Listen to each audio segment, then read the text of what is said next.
and dragons.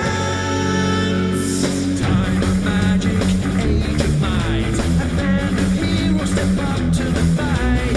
Playing with powers they don't understand. Will they fuck it all up or will they save the land? Treachery, fantasy, loitering and worse. They are their own worst enemies. These fuckers learn me now cause authors and dragons.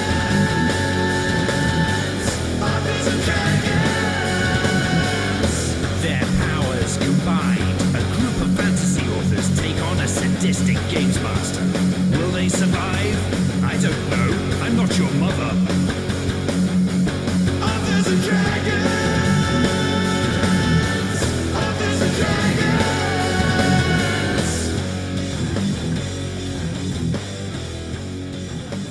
Hi, I'm John Harkness, and I'll be playing the role of Fandingo the Fantastical, the dashing bard for all seasons. In real life, I write the Quincy Harker Demon Hunter novellas and novels, the Black Knight Chronicles urban fantasy series, the Bubba the Monster Hunter horror comedy series, and my newest novel, The Queen of Cats, is now available exclusively on Amazon, digitally, and in print, wherever booksellers are discerning and have good taste. Hi, I'm Joseph Brassi. I play the role of Bjorg Bjornsson, enthusiastic and violent barbarian. I was an author on the Mongoliad Project. My debut novel, solo novel Skyfarer, is out from Angry Robot Books, and the sequel Dragon Road comes out May 1st. I am also the author of such unwritten classics as The Telltale Fart and Gunfire Prostitutes. Hi, I'm Rick Gualtieri, and Toreg apparently smiles upon me because even despite the weather, I'm here, and I will be playing Silas Kane / the Arrow of the Gods.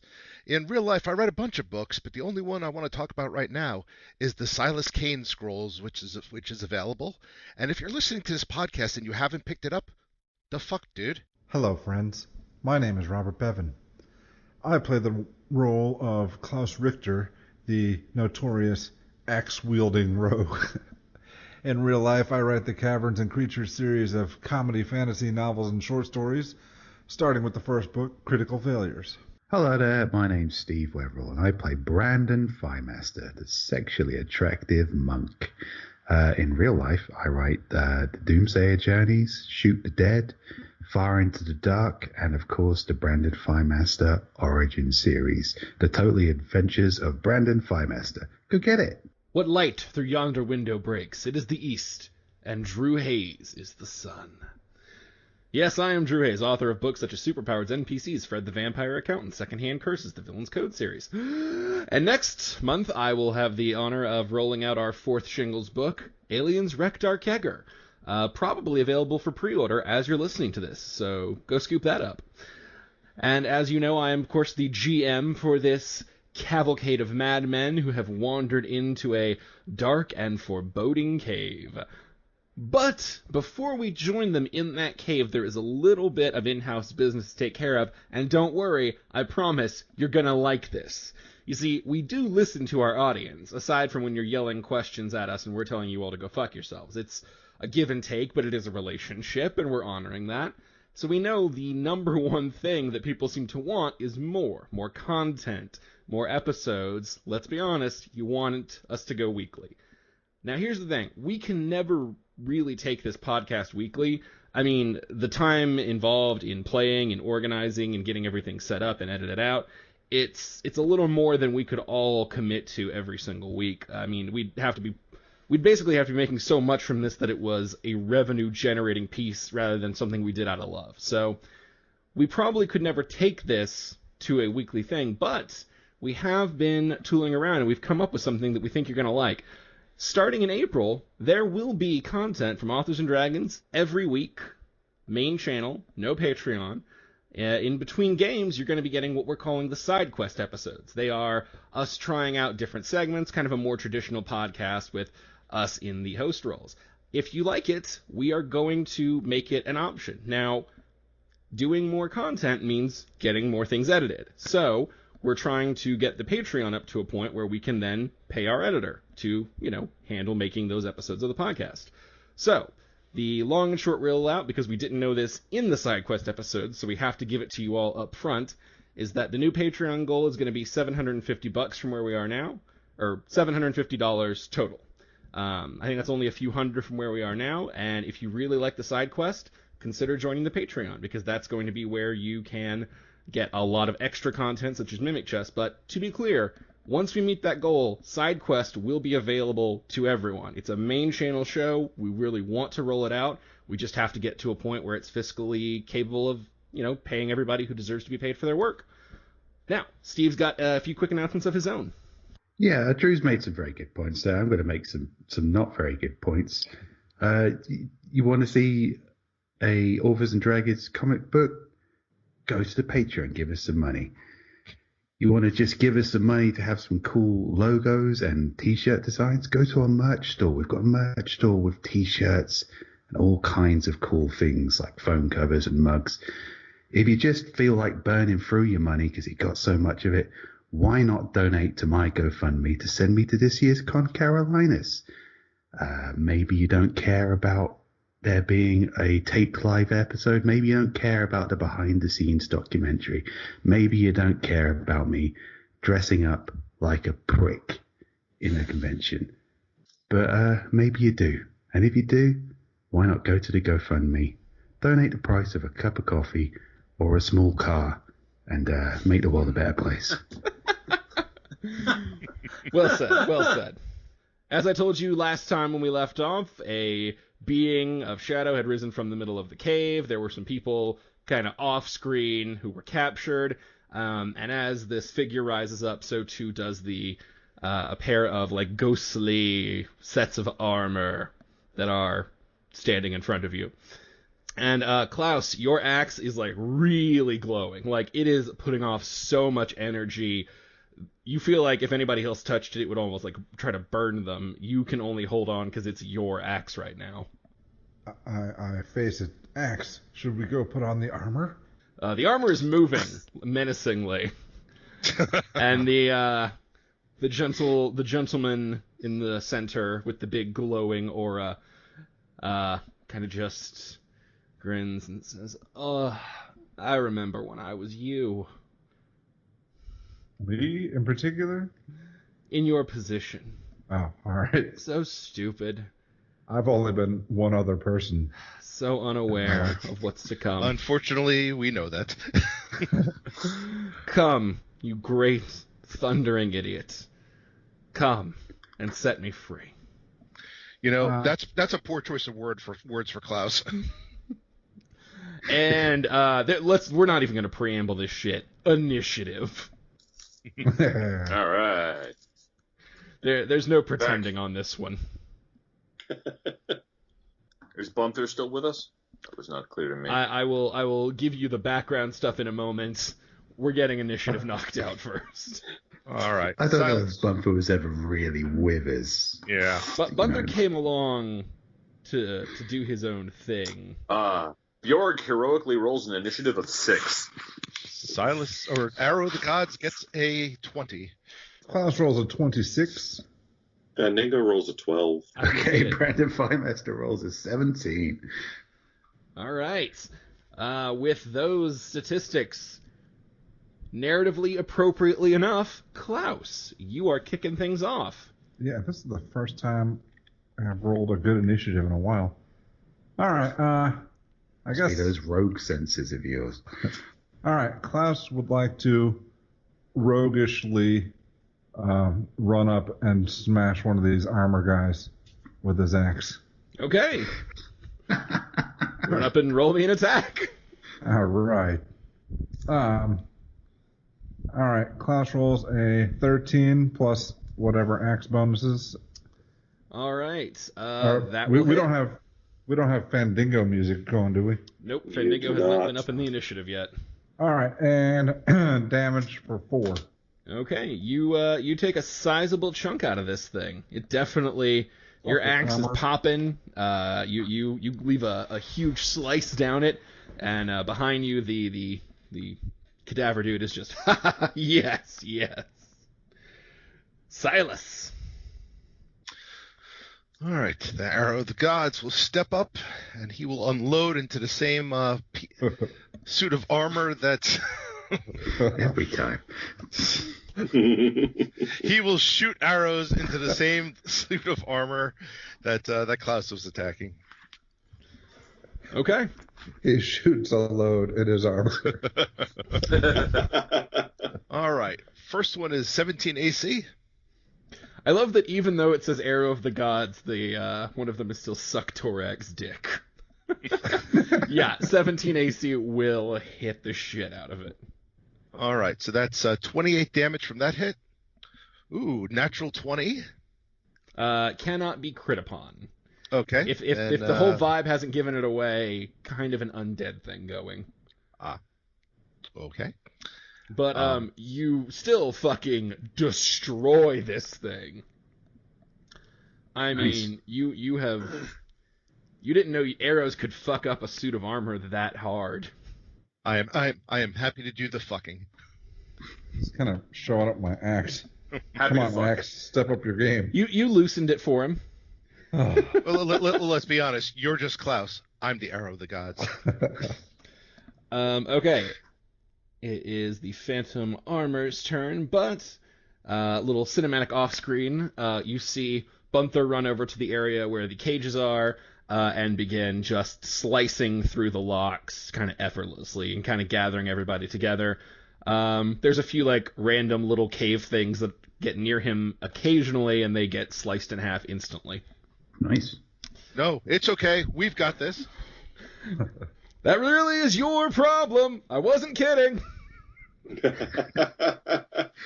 It is the Phantom Armor's turn, and well, it's going after Klaus.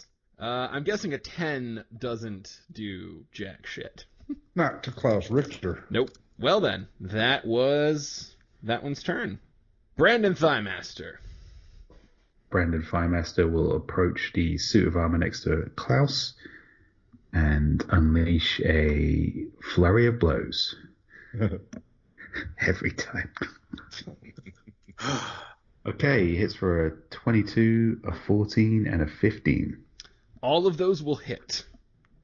Well, that's Damn. damage for a 12, a 5, and a 6. A 12. 23. You will destroy this thing. I certainly will destroy this thing. Nice. You have just run up and smashed it to pieces. I just combo the shit out of this thing. I hit it so hard that some random guy just pops up at the corner of the screen and says, "Toasty!" The Cadaver Lord is laughing and clapping. Yes, excellent. Oh, this brings back so many memories. But I feel perhaps that those were too stock, too generic. I think maybe the touch that is required is something a bit more personal. And he makes a motion and summons forth a pair of undead giant frogs. Oh, motherfucker. Oh shit. Quick, somebody find Kuthark to feed them to. Or feed to them. Yeah, we're going deep on this one, baby. We're We're going to out need of a dwarf bigger day. dwarf. And as all summons do, these act immediately after their summoning. So, they are both going to move up by their appropriate amount of movement. Which, good news, Klaus, you're just in range. My God. Klaus, you are getting the lickety. So 20. Yeah, 20 will hit. Yep. Then you take 7 damage from the horrible punching tongue. But the second one is too far away to get anybody. Fendingo! It's Fendingo. going down. Yeah, Fendingo's going to start playing music. Let's see, what do we want to play?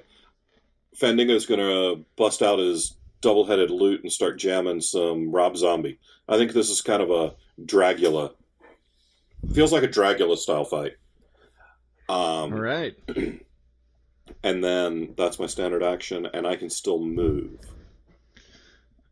Right? Listeners at home, go ahead and put on Dragula. We can't do that because of copyright laws, but nothing stops you from playing it in the background while listening to this fight. Well, that's a good idea. Fendingo. Yes, you may move after a standard. And I can go 30 feet. Yep. All right, yeah, Fendingo's going to move his 30 feet. Okay, you're moving Over. it closer to the frogs, huh? Going to move closer to the frogs, but not close enough to actually get hit. Smart This is- man. Still uncharacteristically Fandingo. It's just Fendingo has a plan. It may be, as most of them, a terrible plan, but he has a plan. well, again, even you having a plan is disturbing to me somehow. And that's me. I'm jamming some Rob Zombie and walking. I got my little baby amp strapped to my belt, and we're jamming, baby. Let's go. Okay. Oh, hey, Drew, before we go on, do these frog tongues not suck me in, or? That one did not suck you in. All right, but did it make an effort? I mean, is that a thing these do? That one didn't suck you in. All right, there you go. I would, if I could just take kind of an in-between action just to nudge Klaus and go, hey, you remember being eaten by frogs? You remember the last time we fought these frogs and you got eaten by them? Maybe remember that, Klaus. Maybe. I remember. Or if there was a paladin here, I'm sure he would remember it too. Oh, man. Okay, so, Bjorg, Yep. you are finally up. Last to the party, man. Yeah, Bjorg is very not happy. Okay, so Fandingo's music is on now. Fendingo's Oh, yeah, music he's is on. rocking and rolling. All right, Bjorg is going to rage, which with his movement speed of 40 and with that rage going, I think he can make it all the way up to this other frog right over here. Yep. All right. Not today, frog. Yeah, Bjorg is just literally going to charge that frog and lay into it with a sword strike 4, and he rolls a 19. A 19 will hit the undead frog. All right. Oh, it's an undead frog. That's Yes. happy. All right. And for damage, Kind of this guy's jam. Bjorg rolls 26. Bjorg murders a frog in cold blood. Jesus fuck. You can't murder an already dead frog. Well, he did. He found a way. He came up and he split it from eyeballs to asshole. I Did a come dwarf- to part the Red Sea. I am the 15th plague.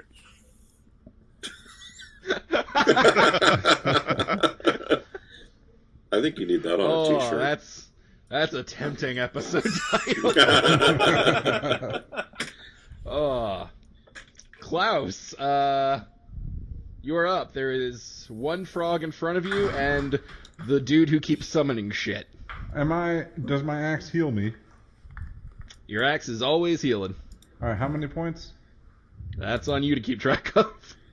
Well, I mean, how many points does it heal me every round? Again, that was on you to keep track 5 of. points. Okay. It's 5, yeah. And then again nudges Klaus and go, hey, Klaus, remember when your axe healed you for 5 points of damage? No, I didn't remember the number. I didn't either, to be honest. But it's That's not why I my made it axe. 5, just super default. Yeah, 5 sounds good. If I run at the main guy, will this frog get an attack of opportunity, or do I not know that? You do not know whether that frog is capable of taking attacks of opportunity. All right. But your assumption is yes, because everything is generally capable of taking attacks of opportunity. All right, Especially on us. Fuck up this frog. All right. All right, suck it, frog. And here we go. All right, Klaus rolls a 17. Is that with Fendingo? Oh, no. What's the bonus for that? Plus 2? 2. All right, 19. 2 to attack Well, suck and it, 2 he to does. And for 7 damage. It does significantly more than 7 as your axe cleaves in. Not quite enough to kill him. Jesus. Bjorg rolled crazy for that. But you've definitely fucked up this frog's day a little. I'm glad. I want to make it suffer a little. Yeah, this Before frog it is dies. less happy because of you. Arrow of the Gods. All right. Arrow of the Gods will activate his Smite Evil ability on the big guy, Okay. and then I will fire a volley at him while everybody's busy smacking frogs. Fair enough. See if we can actually do any damage. This is because the frog's attacking me. Once again, he's not going to kill it. Are you in danger of dying this time? Give him a minute. As if you'd change your action if he was. This is a good point. All right, so first one is 23 AC. Okay. That will hit. All right, is he undead or not? Because that'll determine what damage I do. He is super undead. Okay, so add 6 points to every bit of damage. Okay. So that will be 24 points, then 19 points. Another natural 20, which I assume I cannot crit. Again, no. All right. But that's 22 points. And then the final attack comes in at 19 points. Yeah, you do a shitload. You volley into him, and pieces are like cracking off of his ribs, and you like take out a piece of his skull. You've done a substantial amount of damage, but he is still laughing maniacally. A jolly undead guy. Yes. Yep. Well, maybe he likes pain. There are currently no phantom armors, but this is also when we denote Bunther's turn. If anybody cares, he is still cutting open cages and gathering prisoners because it's only been a few seconds. And Brandon Thighmaster. Yeah, I'll form up on Klaus and punch this frog. Flurry of blows. Killing duo. Why not? The ambiguously gay frog-killing duo. I already. Nothing There's nothing ambiguous ambiguous about about them. Brandon Firemaster. Brandon Firemaster is super unambiguous in everything he does. Flurry of blows. Ooh, 30, and 17. Those will all hit. Damage is 9, 8, and 10. Is So that's this what, frog 27? Yeah. Yeah, this frog is, to the shock of I'm sure no one, super fucking dead. Did he at least save some giant frog legs? Because shit's good eating. He Undead. saw the axe wound that Klaus had carved into this thing's skull, and he just slammed his fists into it 3 times, just like punching it further and further until he just came through the other side. He's like, I'm gonna fist you in the gash. you just fisted straight through his skull. You punched it in half. So you're saying that, But yes, the frog legs are still intact. All right. Yeah, the undead rotting frog legs are still intact. Take Hey. that, Pharaoh! We smoke our enemies. That is a thing you do. Let Okay. my people go! So I can't help but think that fist you in the gash is something that doesn't translate to American audiences, but the UK Oh, audience, no. you guys are gonna love it it. translates. Oh, it That's why we rolled translates. right past it. Were you just ignoring that? Yep. I made a perfectly good fisting joke there, Drew. You just ignored it like it was nothing. So, on the Cadaver Lord's turn, you can all notice this because it's super fucking noticeable. Klaus, your axe kind of surges with power even more, and as it does, you see the same sort of glow coming off of this undead man, and he, as his wounds all just began instantly regenerating kind of back to full, and he's still laughing. Oh, come on, this isn't even that hard. It's the same thing as him. It sustains me, which means the only thing that can kill me is that axe. Or if we cut off Klaus's arms. No, that wouldn't kill him at all, I don't think. I'm willing to try. That suggestion has also, been tabled. I must say, I just can't help myself. Sometimes a man simply enjoys a good frogging. We need to end this being, Oh, whatever it is. alright. That wasn't the And- euphemism. Alright, there's another frog here. Nope. All no, right, it was good. not. As Wait 2 a more frogs minute. appear. I actually feel you more s- comfortable with this situation. Klaus, you will take one, and Bjorg, you will take one. First one is for Bjorg. 11. All right. Probably doesn't hit. No, 11 does not hit. And 23. For me? Yeah. for you. Well, Yeah. that'll hit you. Well, that's sort of the best option. You're the only one with regeneration. Fandango! You have just seen some crazy shit.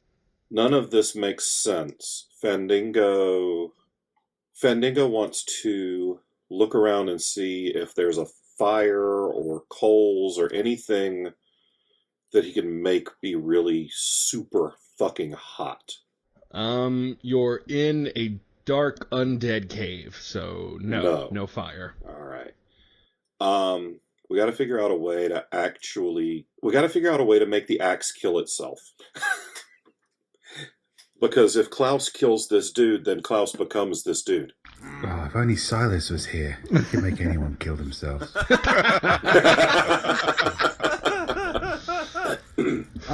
Just to be clear, have the undead cadaver lord have his wounds completely healed?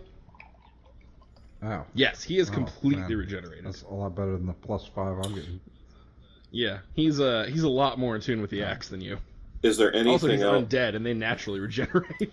What else is in the cave? There's people in cages. Yeah, there's Bunther and people, but the fact that it's off screen tells you how important it is. Right. So there's nothing else that... What are these little flowers? Are they just cute flowers?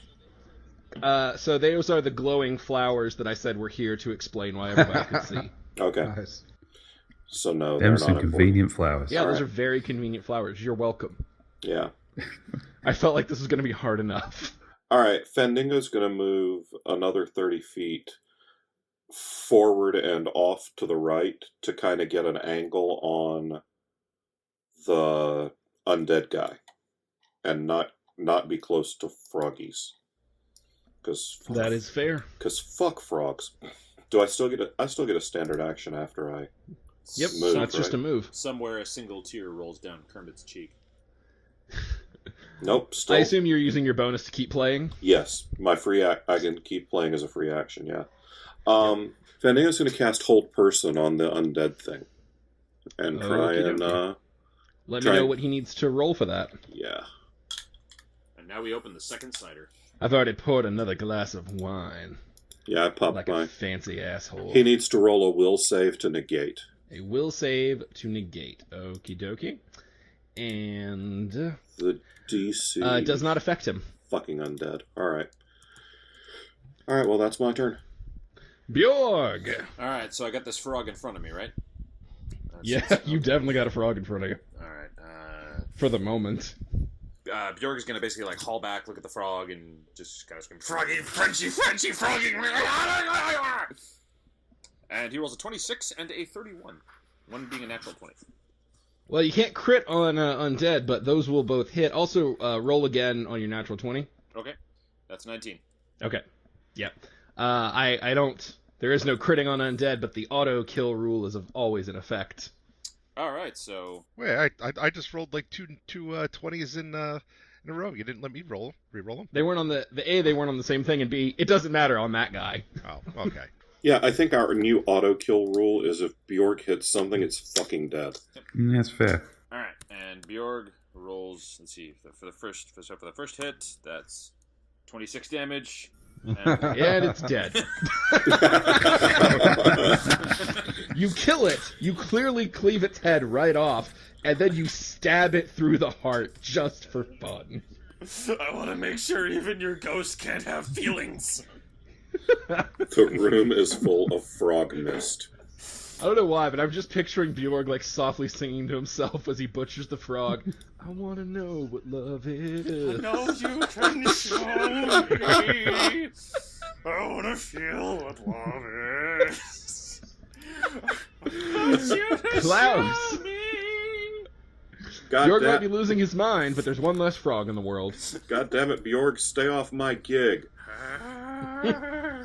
Really is not easy being green today. Shouldn't he be singing Jeremiah was a bullfrog?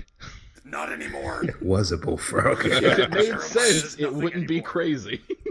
Stress on the was. Jeremiah is nothing, and neither are his ancestors. It'd be more terrifying if he was singing the Rainbow Connection. That's next round. Someday you'll find it, but not today, motherfucker. Oh, Klaus, there's All a right. frog in front of you. Do you want to deal with that, or do you want to fuck with the other guy? I want to do neither. Klaus will Okay. disengage from this frog, move over here, and he will cast Enlarge Person on Bjorg. Okay. Wait, Oh, Jesus. this is turning more and more into the Muppets movie. Let Joe know what that means for him. I'm looking it up. Oh, man. It means There's little less Bjorg's complicated hanging spells. right out from under that loincloth. Well, we've got some time until Joe's turn, so Arrow of the Gods. What would you like to do? I will detect evil on Klaus just to make sure it's not okay to, to kill him. Ah, man. What? Nope. Still Oh, right. technically not evil. Still I mean, he technically literally not just evil. used a spell to like make his buddy stronger. So. What? No. He could have used the spell to make him an easier target. Oh. Yeah. Yeah. Nobody understands Klaus's motivations. I'm not even sure Klaus understands Klaus's It's motivations. true. It's yeah, still technically good, or not? Maybe not good, but definitely not evil. not good. He's just a dick. Yeah, he's just kind of an asshole. All right. Well, with that disappointment out of the way, I guess I'll take care of the frog. Light it up. Jesus. All right. Fuck. So 31 AC, 34 points of damage for the first volley. The God, frog is dead. Okay. we Extremely dead. finally remembered how to It- roll well. Yeah, you ripped that frog to shreds like it got put in the minigun, but you did it with like an arrow. It went like between the eyes, down the spine, into the heart, bounced around, tore through the kidneys, and ripped out the asshole just for good measure. I was gonna say what I'm now envisioning for Trick shot. for Rick's shooting is the rapid fast bow firing from Hawk the Slayer. Oh, yes. Oh, yeah. All right. Well, Silas has murdered a frog. I mean, genuinely murdered it. Its family will never be the same. So Bunther has finished gathering people. You hear, "Oh shit, Bunther, what are you doing here, man?" And as he has sort of gathered everyone finally together in one, and he has drawn his sword and is kind of eyeing the exit, as if he is about to escort them out. So the hostages are almost safe, if any of you care about that at all. There were hostages? Brandon Thighmaster, it is your turn. There are no frogs on the board at the moment. There is only the big undead guy who's just kind of like looking around. Real relaxed, honestly. He is pretty chill about this whole situation. Brandon. Well, I'm glad he's accepted his fate. I'm going to punch him right in the face. Flurry of blows, you undead prick. Ooh, natural one. Roll a d20. Or maybe Flurry of Blows live Brandon prick. Thighmaster fists himself in the face. A 9. You completely whiff it. Like, you miss his head by an entire other head's length. Okay, well, my first attack was just to get his attention. I go for a 28 and a 19. Those will both hit. Damage 23, including the bonuses. Nice. He, you hit him, you crack some bones, you definitely leave some shit fucked up. And then it is his turn, and Klaus's axe glows again, and it all heals. And he kind of looks at you, he's like, man, this is kind of getting sad for you all, like, a little bit. I told you, there's only the one way. It's the axe. You just have to do it. And then he's going to actually attack you. You are going to get 2 claws and a bite. 23, a 10, and a 21. 23 and 21 hit. That is 12 damage. As he just claws you and then chomps a bit out of your shoulder. Well, I guess I'll just wait until I regenerate because of the axe. Fandango! Fandango's going to try a knowledge arcana check to see if he can find a way to kill this fucking thing without Klaus becoming him. And he got a 14. Okay, yeah, with your knowledge arcana check, it occurs to you that maybe every time people tried to give you guys backstory about this whole situation, you shouldn't have all made a fart sound and then fucked off to go drink.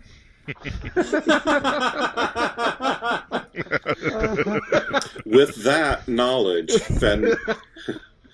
knowledge, for his, instead of his move action, he's going to yell out, "Hey, Unther twins, this would be a great time for you to tell us all that shit you were going to tell us earlier about how to fight this thing." Fight what thing, man? Where the fuck are we? Am I in a bad concert again? It's Leonard Skinner, How Do We Kill the Purple Free Bird? Well, that is a way to spend your turn. Bjorg, you are large. Are you in charge? Bjorg is as like kind of cluing into the fact that the smarter people are thinking that maybe killing this thing would be bad. Oh god, Fandango's the smarter people. We're all fucked. So what he's going to do is Bjorg is going to stride over here next to Brandon so that he's adjacent to the thing, and he's gonna. Can I make an attack roll to basically like baseball bat knock this guy across the room with my immense strength? It's a feat called pushback, I think. Okay. But fuck it. If you want to, you can do a bull. He can do a bull rush. Okay. That's what it is. Bull rush. That's right. Okay, so I try a bull rush. I think I just get my usual bonuses to that. That was my next question. Does anybody know how a bull rush works? I know what it's called. I don't know how it works. Do you have Hold improved on. bull rush, the feat? I do not. Okay, you do provoke an attack of opportunity when you bull rush. That's okay. Yeah, just roll me an attack roll. Okay, I've cool. got it. Yeah. All right. Cool. Excellent. So that is a 34. Holy shit. That is not bad. I am pretty sure you're going to be shoving him. Yes, you are. Yes, you are. Yeah, with his sword and his giant, like, the goal here is basically for Bjorg to charge this guy and hammer into him so that he, like, anime slams him and sends him flying backwards.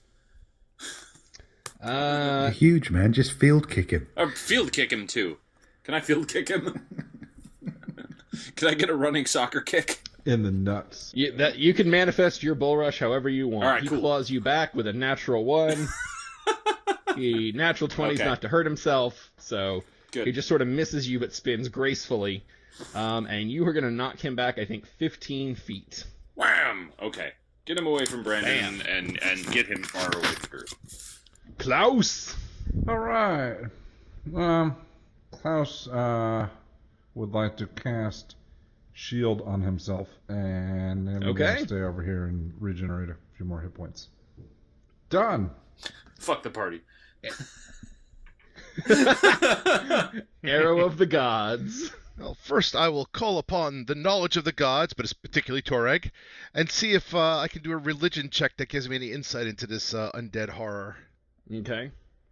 And I roll a 25. Yeah, he's clearly got some sort of weird affiliation with the axe. You know, maybe if you guys hadn't pissed on every attempted backstory, you'd know more about their relationship God, what sort of bonds. The arrow of the gods will attempt a trick shot. The arrowhead. I'm going to assume this is a typical axe where the arrowhead is like. I'm sorry. The axe head is like metal, but like the shaft is wood. Sure. Okay. He's going to attempt a trick shot with an arrow to see if he can sever the wooden shaft that Klaus is holding. You're thinking outside the box. I respect it. Go ahead and give me a roll. He's trying to cut Klaus's head off of the shaft. Yeah, still include shooting arrows at Klaus. Not that far outside his usual box. Klaus says, "Holy shit! Right. What the fuck?" Oh, please don't be a natural 1. And he gets a 29. Yeah, that's probably enough to pull that off. It strikes the shaft of the axe and like ricochets up, and as it swirls through the air, it's immediately like burning and crackling and falling apart. Because again, the axe is overflowing with energy. I've been very clear about that. Guess I should have used one of the magical arrows of Toreg for that. Yeah. Unfortunately for you, Silas Kane is the one who has those.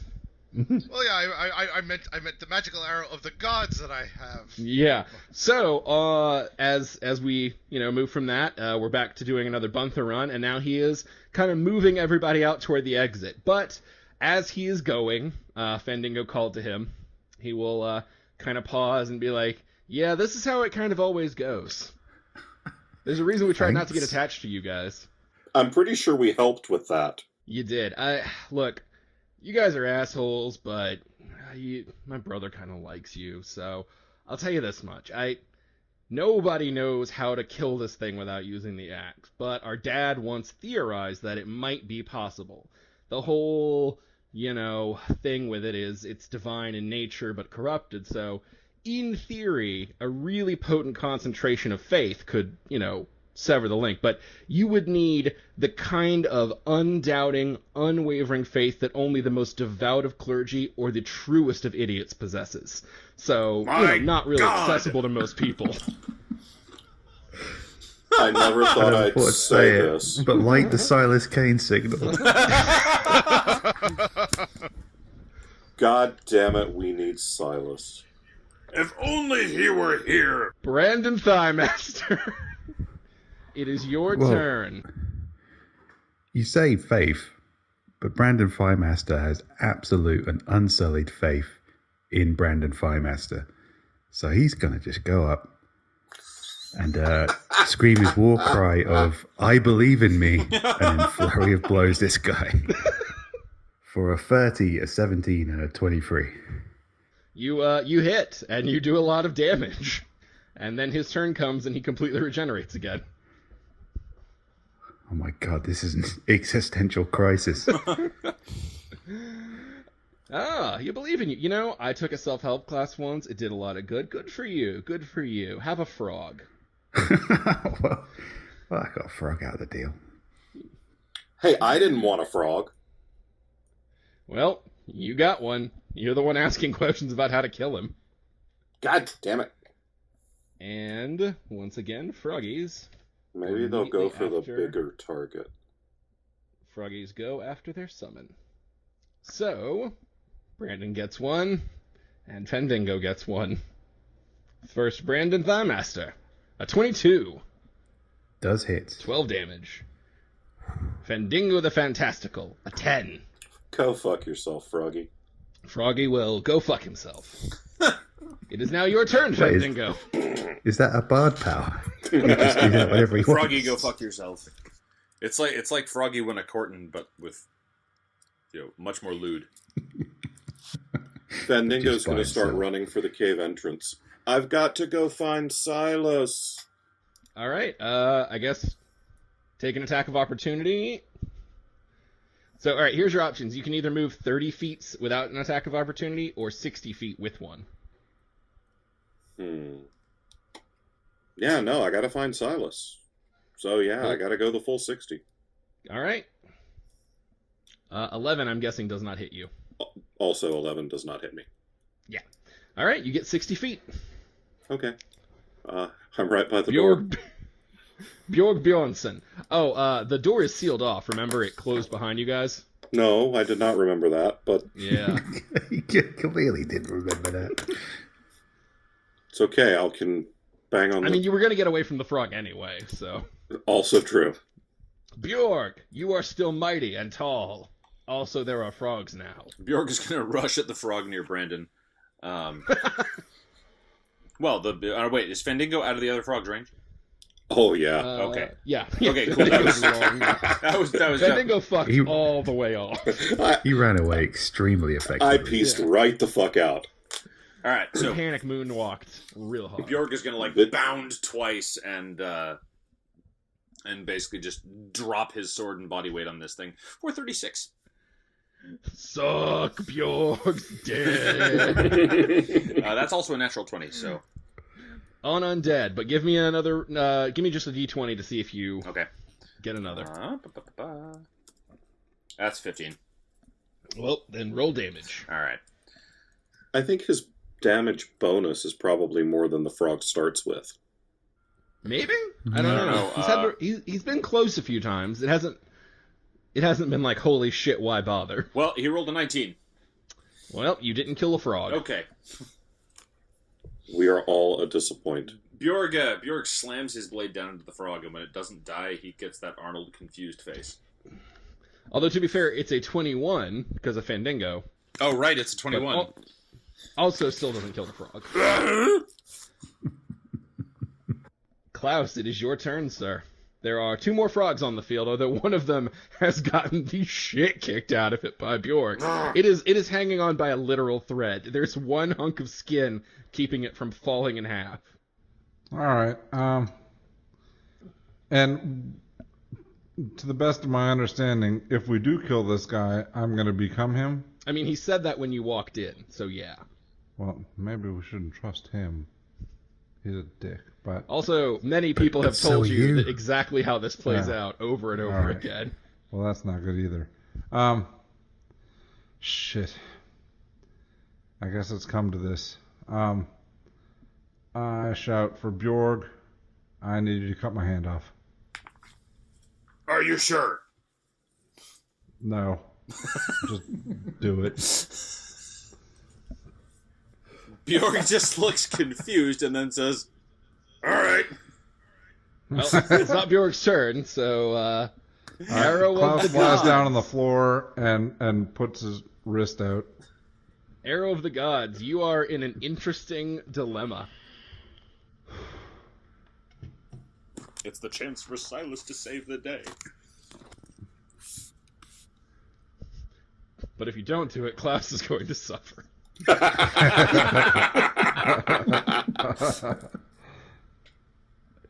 Well, didn't we glue his toes back on with just a simple healing spell earlier? No, we just put it back on. No, that like way long ago. The arrow of the gods raises his arm to the sky. It's like, oh gods, please help me find a paladin of, I don't know, Toreg maybe, who's not here, who's safe. He will drop down, cover himself with his cloak, and rip his mask off. Doing a disguise check of 31. Everybody else, give me perception. God. Come on, this will be worth a hand. Yeah, Fandango rolls a 16. No to Fandango. God, this is gonna be. We're probably looking for that nat 20 if we're being honest. Yeah, you think? All right, Bjorg rolls a 16 as well. Oh, no. No dice for Bjorg. Nah, shit. Klaus rolls a 16. Holy shit, this is getting weird. You've all rolled Brandon 16. Firemaster rolls an 18. Ah, well, with an 18, Brandon Thighmaster also doesn't get it. I like to think that we probably would have got it a lot less hard if he hadn't, made a big production about shouting for a paladin before making his disguise check. Am I to I take that think to no mean one was that Silas No Kane one was has- actually looking at him Yeah. until he said that. I call for a paladin, and then you turn, and Silas is there. I hear there's a job for Toreg. Holy shit, the Arrow of the Gods is amazing. I'm gonna count that as your move, Silas. Sure. So you've got one standard. What would you like to do with it? Chop Klaus's hand off. No, that's for Bjorg. Shoot an arrow into Klaus's God hand. damn it. I got you, buddy. No, shoot one of the arrows of Toreg into Klaus's hand. So, like, what? Almighty Okay. Toreg, please have mercy upon this filthy rogue and cut his arm off. Your bow twangs ineffectually. Alright, at least Klaus can I laugh don't a little understand. bit. I don't understand. Brandon Thighmaster, you are up. The arrow of the gods is gone, but Silas Kane is here. Oh, shit. Okay, I'm going to try and get some space. I'm going to spend a key point and use my wind stick to blast this guy with a gust of wind. Okay. I believe that's a 2d6. 5 and Everything he 6. does is blowing him. Flurry of It's just, blows. we've all got our areas of expertise. Unfortunately for you, that is only true against smaller creatures. All you have done is make it impossible for him to move forward against the gust unless he makes a strength check. I'll take it. He also takes a penalty on ranged attacks and perception. Okay. Because I hope you find it hard to concentrate, motherfucker. And Bunther and Gunther and all the people have now fully emptied out of the cave. They are in the back, and then Bunther cuts a quick hole through the stone, pushes everybody through, and the stone reheals. that's so not fair. Thanks for nothing, asshole. I mean, he gave you a hint on his way out. Why? It was a shitty hit. Yeah.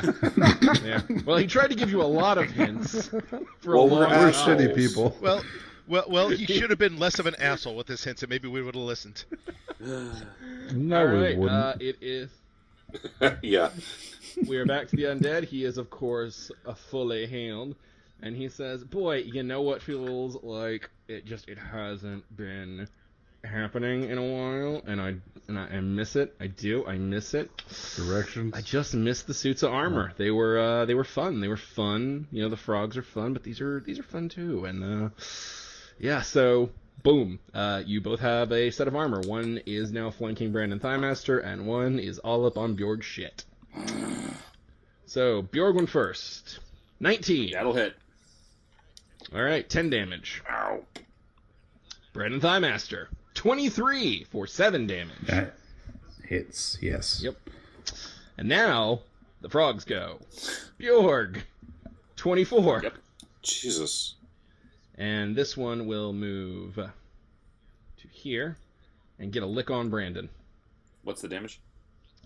18 to hit Brandon for 12 damage, and then 10 on your tongue, Bjorg. Okay. You took 10 from the frog tongue. 18 does not hit me, so... Okay, no damage. Great. All right. Fendingo the Fantastical. You are at a dead end, but Silas is back, so your job kind of got done either way. Hey guys, I found Silas for us. I hate that I think that's good. How dare you take credit for the Arrow of the Gods' work? He's not here. It's now my He's work. safe. Fendingo's going to move 30 feet, turn to Silas and say, Silas, only Torag can save us now. You must put your hands on Klaus's shaft and pray for Torag to sever his connection with the magical axe. That's Well, the God. only way anyone In can all get- fairness, Torag was ever only going to save us anytime. But you, as Oh, the premier vessel of Torag in this land, you have to take hold of Klaus's shaft and pray for his shaft to be severed from him. Silas I love Kane, this. roll me an intelligence check. I seem to recall severing, Klaus's shaft You at one tried. point. Oh, Jesus Christ. No, let's just leave it like this, because it'll be a beautiful end to us where we could have done something, but we sacrificed it all to make a hand job joke. That's how I want to go out. Silas rolls a 13. That sounds like some sissy bullshit to you. Do I at least get a bluff check, an opposed bluff check? Even though I'm not, or a persuade? You really, really want to make this hand job joke. Yeah. The joke really is do. made. I respect that so much. But he's got a And land for there, it- he's just got. For a You change, weren't lying, I'm- Fendingo. I presume you genuinely believe this to be the best method. I do. Yeah. Such a typical bard. Yeah. Bjorn Bjornsson. Oh, god damn it. Okay, can I split my... If I do a full attack, can I split my attacks between these creatures? Yes, you may, as long as you declare which is going where ahead of time. Okay, cool. Let's see. The first one is going to the suit of armor, because it's probably... It's in better shape. So, attacking suit of armor is a 20. Yeah, that'll hit. Alright. And for damage, 22. That'll still kill Minimum it. damage 22. Jeez. I mean, I tried to make these guys killable since I knew he was going to be spamming them. Okay, and then the second attack is a 30. You kill the frog. The frog had literally 1 hit point. The frog cannot be more dead. Yeah, Bjorn just again kind of carves these two things and goes, "I'm cutting your hands off." Wow. Klaus, you are laying down. Bjorn Yeah, ignored your request well, I and was- murdered two other I'm- things instead. I was- A, li- Klaus, come here. I need to a pray little the bit evil out of you. relieved, really. Yeah, I'm at full hit points, so. Ah, man, do I want Silas's help or do I want Bjorg to cut my hand off? That's. A lot of hard choices in this episode. It's really bringing a lot I'm of just stuff gonna out. continue lying on the ground and see which one of them does something first. Indeed. All right, Silas Kane, give me a knowledge religion check. 17. Okay. You know that basically the gentleman said that it needed someone truly devout to strike the undead creature with a concentration of faith. And you, as a paladin, regardless of how you got those powers, may be the only one qualified to fulfill that role if your faith is true enough. Is there anything that you've been failing on with your faith that perhaps now is the time? All right, well, Silas will, what I'll try to do is, I will try to rush this guy and... Oh! I fire the arrows of Toreg at him! Okay. Oh my god. God damn it, if this works, Fendingo has to convert. If you do this, I'm taking a fucking level in cleric. Oh, mighty Toreg. You've kind of made sure that I haven't hit shit with these things till now. Empower your arrows to destroy this mighty evil, Otherwise, well, I'll still keep worshiping you, so you're not getting rid of me that easily, so really nothing changes. He's using the arrows of Torek. Roll me an attack roll. Remember, All you've right. only got 2.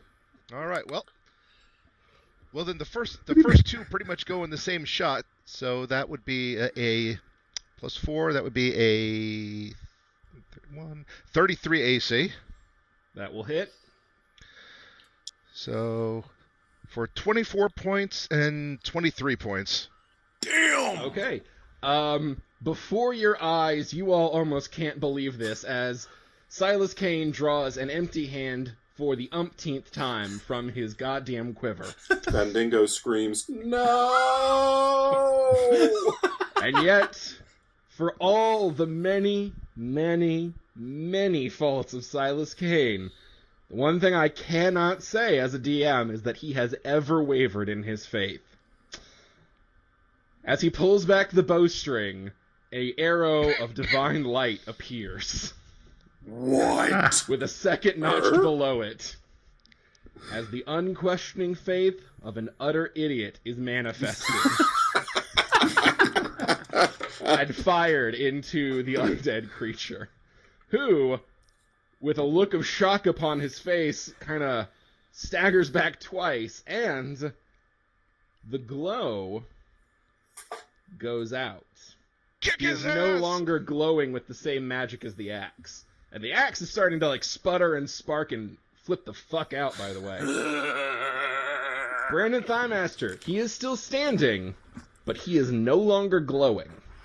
Okay. Brandon Firemaster is going to take a little moment to appreciate the irony that was it not Klaus who planted the idea of the arrow of Torag Nope. in Fendingo. Silas's mind. That was Fendingo. mine. All right. That's less ironic then. Right, fuck the irony. I'm just going to flurry of blows him. 27, 23, and 19. Those will, I believe, all hit.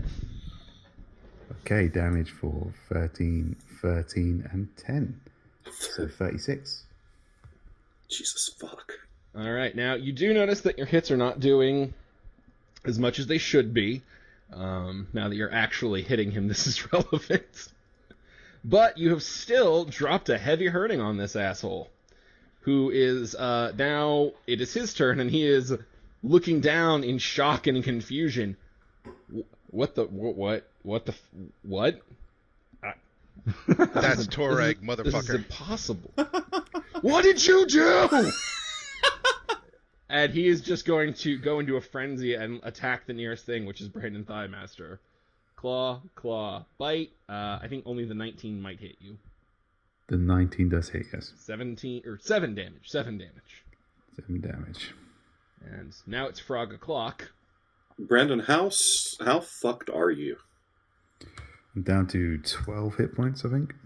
Oh, wait a minute. No, less than that. I'm down to 8 hit points. Well, a 7 doesn't hit you, and I'm guessing... Oh, no, he nat 20'd on the phantom guy stabbing you from behind.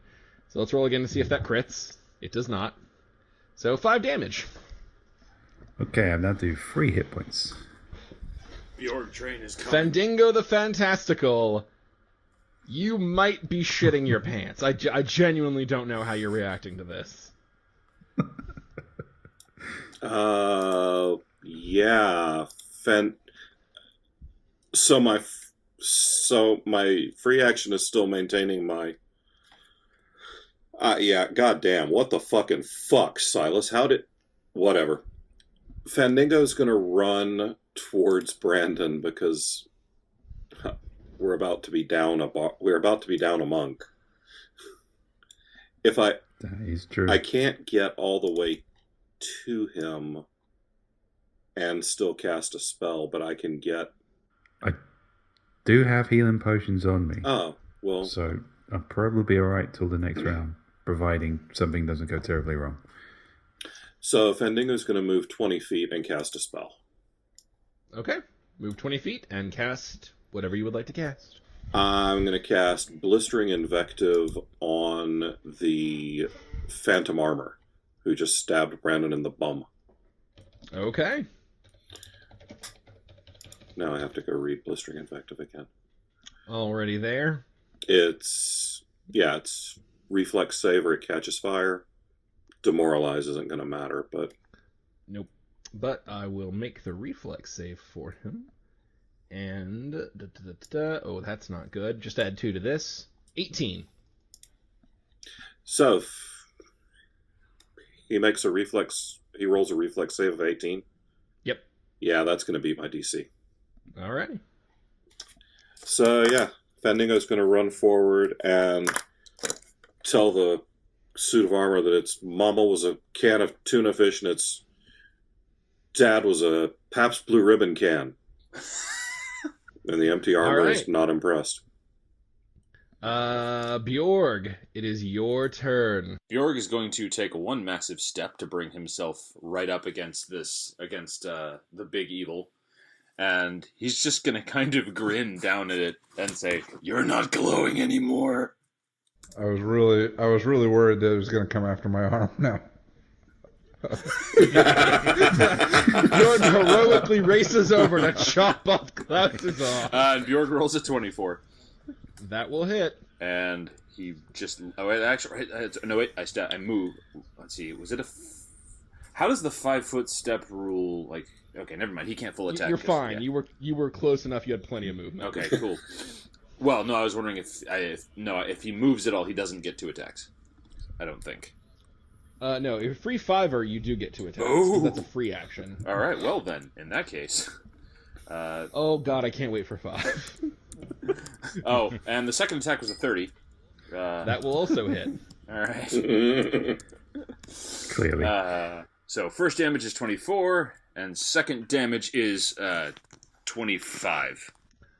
You basically swing your giant blade around in an X shape, like hitting him from the left and then the right, and he just kind of staggers back and like looks and says, "This is impossible.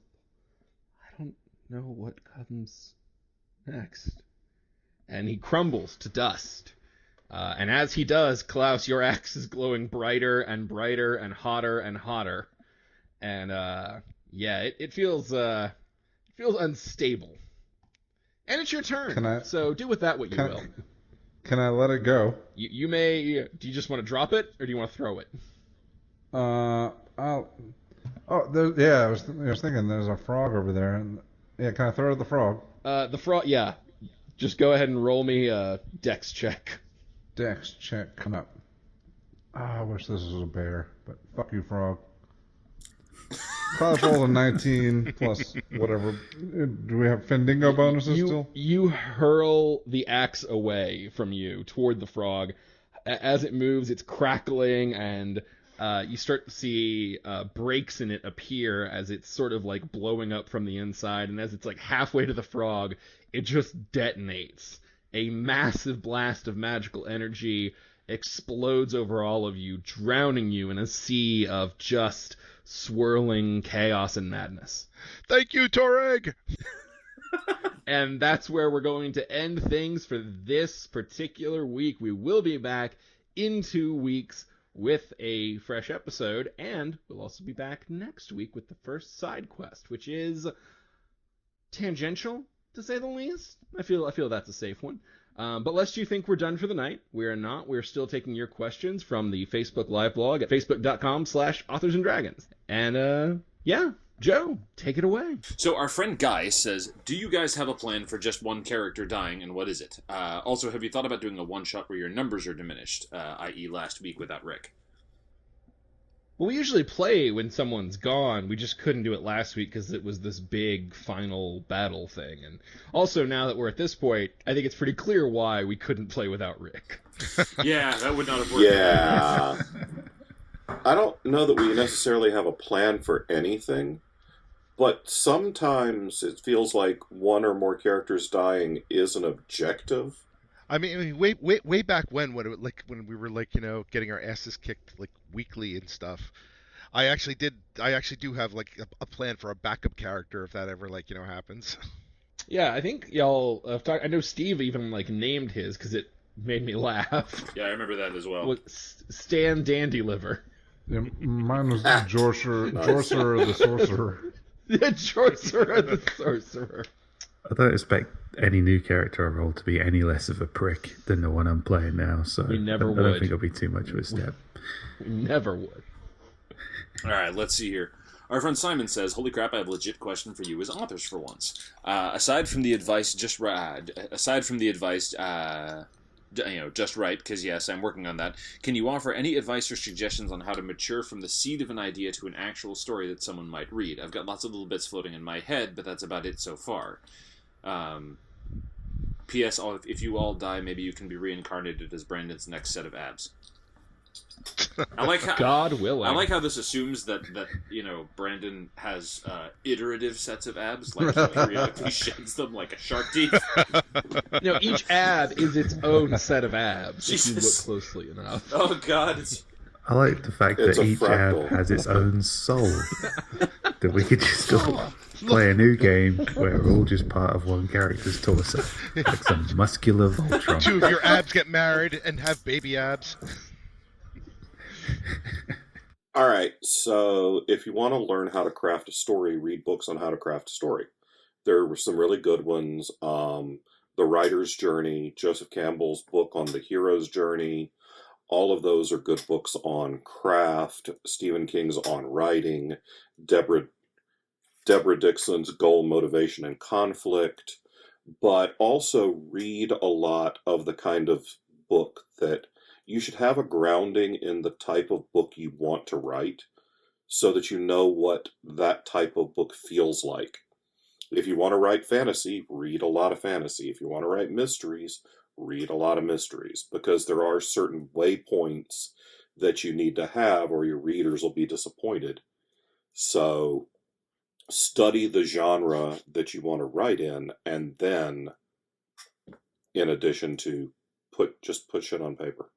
I tend to just sort of like, it depends on what starts the story for me. Sometimes it's a setting, sometimes it's a character, sometimes it's a dynamic.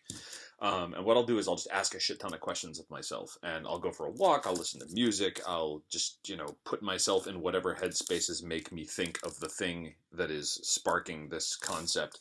And by the way, don't feel bad if you have an idea and you sort of chase it and it goes nowhere, because ideas are like a dime a dozen, and every idea you have that doesn't pan out, you generally learn a few things from before you start committing them to text.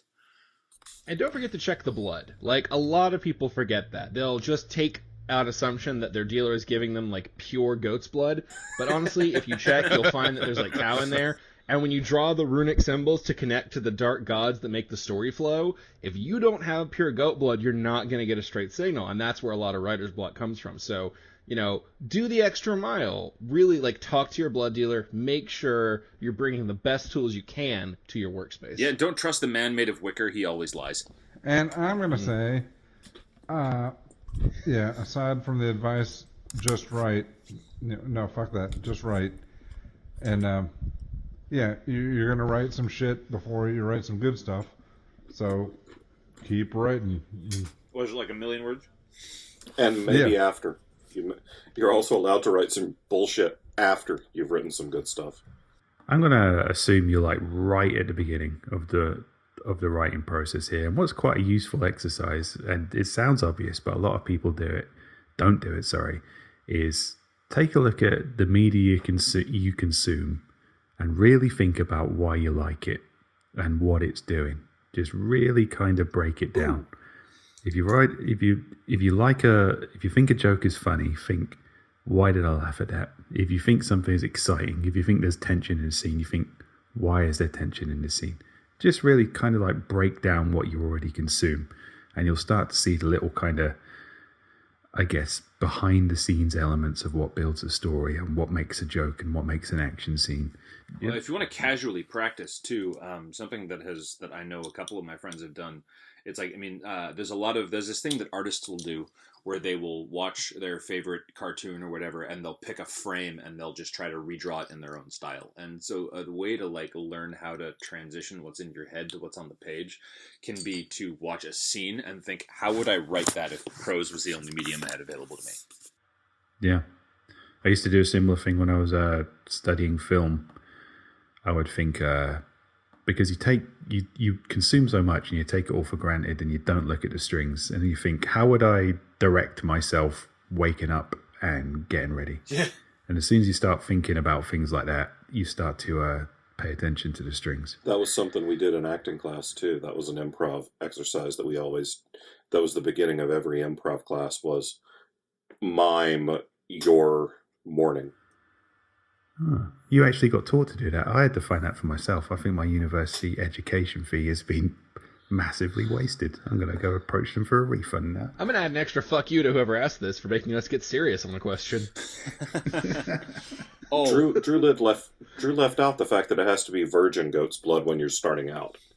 Well, as long as you're, not around Texas A&M, it's all. I feel so bad about that joke. I went to Tech, but I have a ton of friends from A&M, and now it just feels shitty. Why? Oh, God. Okay. Why does it feel shitty? Next question. Our friend Jeff, and this is particularly hilarious, says, what would have happened if Rick had rolled a natural 20 when Silas was using the invisible arrows of Torag? I guess we'll never know. Yeah. I mean, offhand, I would say that rolling a natural 20 with things that don't exist doesn't make them exist anymore. So. Yeah. There was a very specific circumstance in which those arrows could be relevant, and you just saw it. Which, considering what a stupid fucking idea they were, I think you all got your money's worth out of that. Considering how long we played that joke Jesus into Christ. the ground. Somebody who's listening, message us on Facebook and tell us what episode we came up with the magical arrows of Torag, because we're not going to go back and look. You were still on the boat. I know you were still on the boat. I remember that. And you've been on this island for a fucking while. Yeah. But Rick's kept them in play. Yeah. Every time there's a major battle when Silas would really go for, the biggest weapon in his arsenal, he pulls those fucking arrows. I have been That's a great thing. He earned it. He really did. I've been convinced these fucking arrows were going to get the entire party killed, and it was all going to be my fault for a year. That secretly would have been just as delicious, Yeah. A total. At the last, okay, it's up to you, Silas. You're the last one standing with 1 hit point. Arrow of the Torag. And we know you would have done it too. Oh, 1,000%, without question. Oh yeah, without hesitation. That's the great thing about Silas's character and Klaus's character is you can always count on them to do the least helpful thing. Yeah, there is. You guys, I was ready to sacrifice my masturbating hand. And you didn't specify you had which to lose hand. Both hands for it to be relevant. And yet, at no point in that encounter did the one person who could possibly kill the thing ever approach melee range to kill the thing. Well, to be fair, that was the bad ending. Yeah. But it took us half the episode to remember that. That's why he said it when you walked in. I was really concerned that nobody would remember there were consequences to killing this thing with an axe. All right. Our friend Jeff asks, is anyone else going to multi-class, and if so, what class would each of you want? I was tempted to take a class in Bard purely for the performing inspiration. But I don't know how it's going to work in 5e. Performance-style posing? Not because it's useful. It's not useful at all, except for my own amusement. But yeah, so that's what I was going to do. I feel like with how You'll know in 2 weeks. Yeah, I think I'm playing in my head with the idea of maybe adding either a level. I mean, Bjorg's going to be a barbarian in 5e, but what I'm not sure on is if I'm going to take a level of fighter or ranger as well, because he definitely seems to have, part of his character is that he's got some wilderness survival acumen to him. That does make sense. Klaus only multi-classed because he wanted Ron Weasley Jeremy. It turns out you could enlarge people all this time. Are there any other useful spells you have you just haven't told us about? Well, I don't have many spells at all because I'm only a level 1.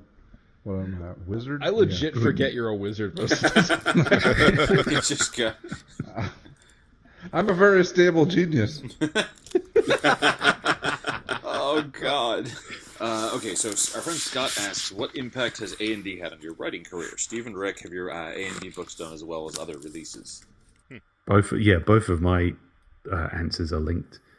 So I'm not really sure I had a career before A&D, so I had the Brandon Firemaster book has probably been the most well-received book I've launched. So, yeah, cheers, Authors and Dragons listeners. Now pay for me to go to another country, you fucks. Yeah. I'm going to tell y'all, we've got some fun stuff planned for that video. I'm excited to get Steve here and shoot it. As far as the Silas book, I mean, it only came out like a week ago. Yeah, like a week ago or so, and of course it came out in a week when I didn't have power and shit. So, but I mean, normally I write longer books, and this is kind of a short. And I've actually been really pleased that the feedback I've gotten from it. One thing I love is I've gotten several reviews or emails for it, basically saying, "Wow, that story is a lot deeper than I was expecting," and I'm like, "Yeah, of course it is." Can I just interrupt? I got an interview on the Brandon Firemaster novel from somebody who sincerely said, I was surprised to find it had good characters and storyline. Well, Wow. let me tell you, people, Klaus Encounters is coming out next, and make no mistake, there will be no depth of character or plot. Oh man, I'm really looking forward to this. I tried to write a Judge Hungry novella, but it ended up 200,000 words, so I just had to chuck it. Oh, my God. What impact has A&D had on our writing career? Let's not forget Shingles. Let's not forget Shingles. An exclusively A&D thing, and I can't say that it's had a huge impact on my career so far, but that's the greater impact is yet to be seen. I mean, it's 3 months old, Yeah. and we haven't even gotten the audio out. Reminder, folks, the audio comes out after the 6-month mark at some point. Actually, I will say one impact is that they are a shitload fun to write. Yeah. And, They are. and when I'm in the middle of a difficult story and and then it's okay, let me take some time to work on the Shingles thing, and it's pure joy to work on those stories. What I love about Shingles is I finally have an outlet for a lot of ideas that I never could do before. I've had a bunch of that would be really fun, but I don't think I could do a full novel out of it, and I don't have any sort of novella outlet.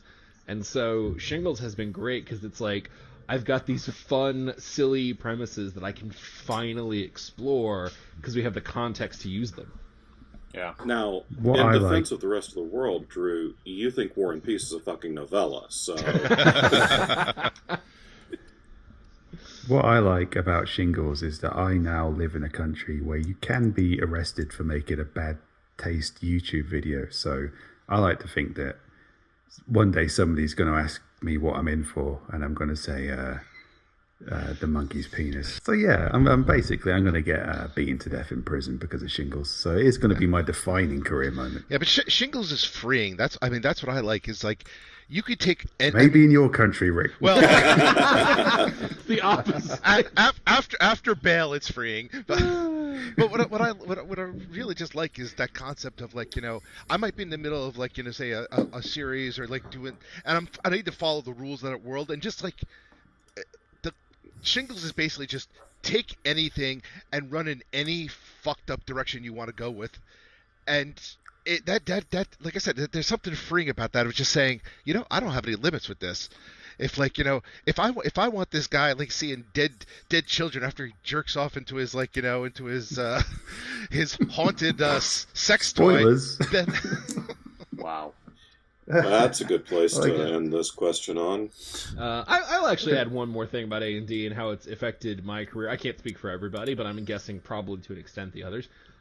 It's been helpful in a lot of non-direct ways. Like, being with A&D hasn't necessarily like changed the course of my writing career, but it has made me much happier as a writer to have a community of people who are in this industry and who I actually like talking to, and just to be able to shoot the shit or ask advice or you know, run ideas. And that really has made a lot of difference, like during the crunch times and when this job gets really hard. It's great having people who are in it with you. Yeah, I Yeah. can't believe that wasn't the first thing said. Yeah. Well, because it's nice and we don't default to that Yeah. bullshit. Yeah, I've had a whole bottle of wine, so I'm just getting halfway emotionally open. Drink more, you weepy bitch. yeah, we're not quite at I love you guys yet.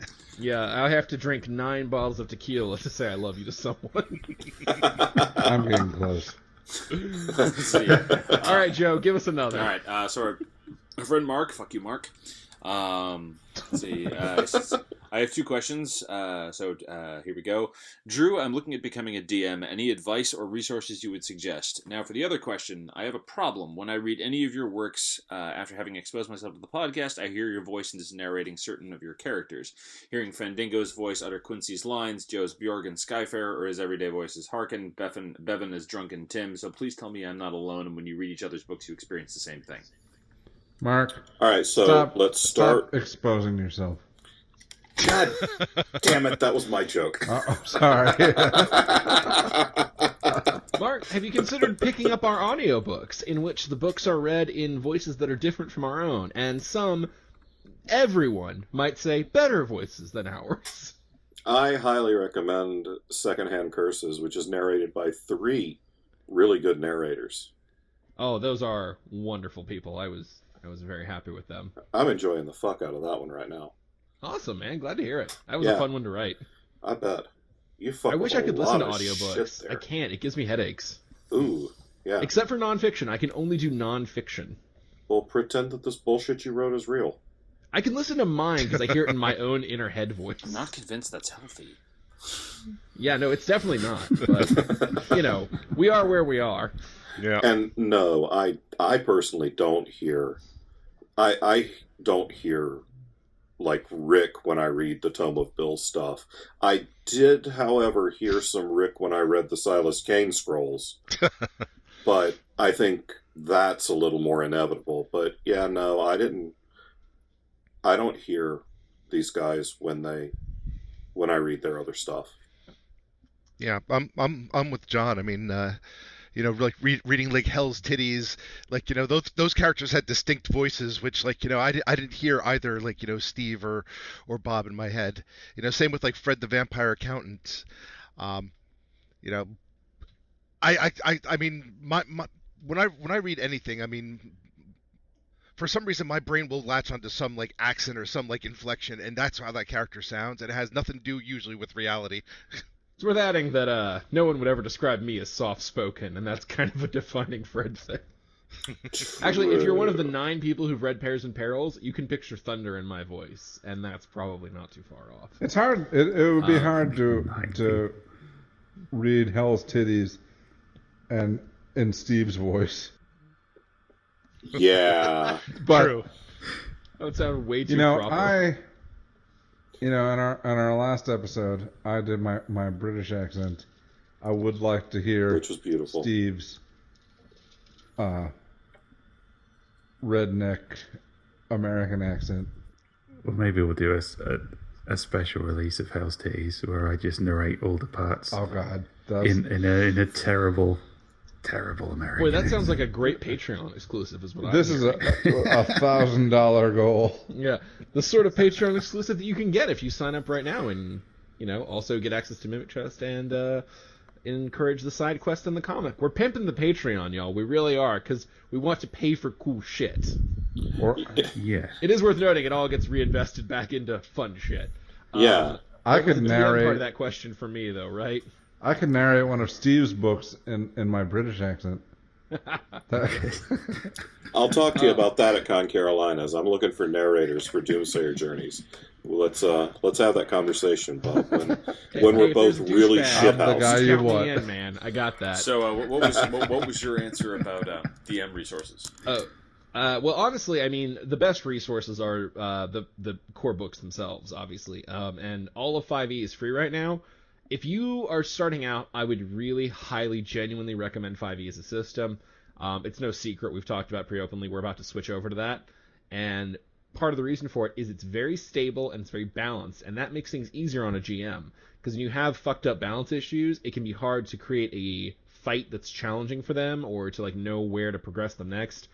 The balance in 5e is phenomenal. It's fun to play every class I've seen, and the monsters have unique things that really make them stand out and add depth to battle. So it's free on Open Game License. It's not illegal. It's not a torrent. They have released it. You can get the core basic stuff. If you want the peripheries, you have to pay a little, but hey, that's try before you buy. So give it a whirl. As far as advice, the one core commandment tentpole thing I tell DMs is, remember, this is not your story. You are the setting. The players are the ones writing the story. As much as it can be tempting to put them on a path or to give them a quest or to really say, no, you're going here, you have to let everybody make their own choices, because that's the point of D&D. If you're not giving them that freedom, then they're not going to keep playing because they're not playing D&D. Yeah, I totally agree. This is people message me all the time saying, "Oh, I'd love to play a game with you as the DM," and that game would suck. I've been the DM, and I don't have the energy for that. I don't. Like you, Drew. You really bounce off us, but I can't do that. When I write my stories based on this type of world, I mean, I spend hours, thinking about what each player or each character is going to do. I'm not so spontaneous. I once had a friend say that DMing is more like improv than it is like writing, and that stuck with me, because it's very true. I know a lot of writers are also DMs, but understand they are very different skill sets in a lot of capacities. I will add, if you a thing that, I DM a lot as well. A thing that you should pay attention to, people will tell you to prep a whole bunch. How much you need to prep really comes down to how good you are with the system and how good you are with rolling stuff on the fly. The real skill that your prep players are going to hardcore remember is whether or not you can, like Drew said, whether you can roll with their choices. Because really, you're kind of creating a reactivity matrix. You're. Oh, yeah.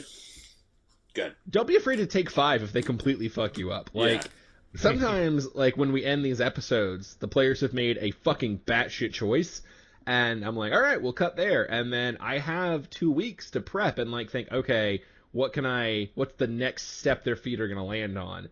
And, and that's obviously indicative of this podcast, but even when I was a DM, if they did something crazy, like completely off the wall, I would be like, guys, take 5, go take a drink, go take a piss, like give me 5 to 10, like let me figure out what we're gonna do next, because you just, you tried to sexually assault a dragon egg, and I didn't have a plan for that. That, for the record, that was not this campaign, because with this bunch, he totally would see that coming. Yeah, that I would have had a plan for. Yeah. He's got at least 3 responses in the bag for that one. All right, hold on here. Our friend Eduardo, this one I haven't heard before. Congratulations, Eduardo. If your character... Fuck you, Eduardo. Oh, yeah, well... Eduardo. Steve, good. All right. If your character... Shit, I'm sliding into a bad Spanish accent. I was like, all right, Eduardo. If your characters had an entrance song, aka wrestling, what song for each character? Wait. We have to set up one thing up top. Any song or only classic wrestler entrance songs? I'll leave that up to you guys because I don't know classic wrestler entrance songs. Okay, then I think we have to say any song, because if we did that, the first one, it would just be me and John. Yeah, that's probably... I can do both. We'll go back to the 1980s with gorgeous Jimmy Garvin's old entrance theme song, "Sharp Dressed Man" by ZZ Top. Nice. I think with Silas, Motorhead's "Bad Religion" would probably be fitting. I think for Brandon Firemaster, it'd be "Sexy Boy." I'm gonna have to say, for sheer impact and just glorious appropriateness, Bjorg's entrance theme song would be DVDA "Now You're a Man" from Orgasmo. Nice. None of those words pair together to make anything that means anything to me. John, have you never seen Orgasmo? No. Well, we know the next fucking riff tracks we're doing. That's a movie? Sweet. Yes, Yeah. it's got Matt Parker and Trey Smith from South Park writing, directing, and starring. I'm in. All right. And there's a gun that shoots orgasms. Oh, sweet. Now you're a But not in a Klaus kind of way. In the Transmetropolitan comic book, there's a ray gun that makes people have explosive diarrhea. Nice. Yeah, mine would be the theme song for Pee-wee's Playhouse. Oh, that's a good one. God damn it, that's the most disturbing shit ever. All right, I've got 2. I'll do because one's kind of a gimme. Gunther's would be "How I Got High" by Afro Man, of Fuck course. yeah. And then Judge Hungry's "I Fought the Law" and the law won. That is perfect. That's how you close this shit. All right. And that's how we're wrapping up this episode. But folks, remember, we'll be back here next week with the first episode of our side quest. So come check us out. And we're back in 2 weeks with 5th edition characters and some brand new shit. Until then, bye! Bye. Authors and Dragons is brought to you under a Creative Commons license, meaning you are free to share this material so long as credit is given to those who created it, which is us, the people you just heard play the game. Opening and closing themes performed by the Gore Core 4. Authors and Dragons! Authors and Dragons!